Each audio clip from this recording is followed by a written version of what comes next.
माँ का आशीर्वाद। गांव के छोटे से घर में रहने वाले रमेश और उसकी माँ की कहानी है। रमेश बचपन से ही पढ़ाई में बहुत होशियार था। उसके पिता का देहांत बचपन में ही हो गया था, इसलिए उसकी माँ ने उसे पाल पोस कर बड़ा किया था। रमेश की माँ सविता एक साधारण गृहिणी थी। उन्होंने बहुत कठिनाइयों के बावजूद रमेश की पढ़ाई में कोई कमी नहीं आने दी।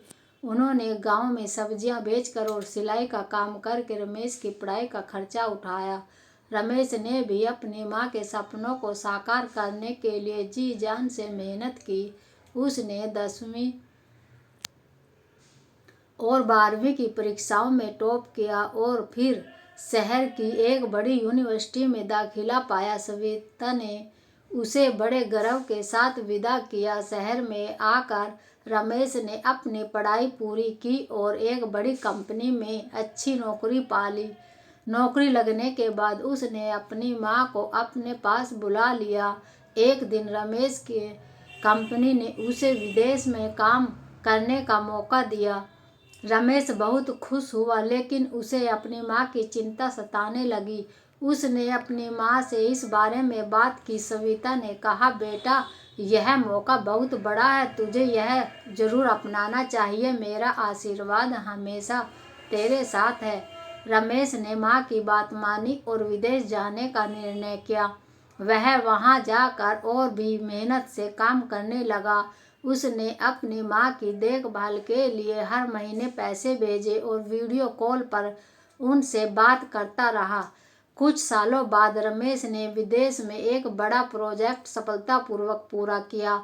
उसकी मेहनत और लगन को देखते हुए कंपनी ने उसे एक बड़े पद पर प्रमोशन दिया। प्रमोशन मिलने के बाद रमेश ने अपनी माँ को विदेश बुला लिया। सविता जब विदेश पहुंची तो रमेश ने अपने घर का दरवाजा खोला और बोला, माँ, यह सब आपकी मेहनत और आशीर्वाद का फल है। आपने मुझे हमेशा यही राह दिखाई और आज मैं जो कुछ भी हूँ आपके कारण हूँ।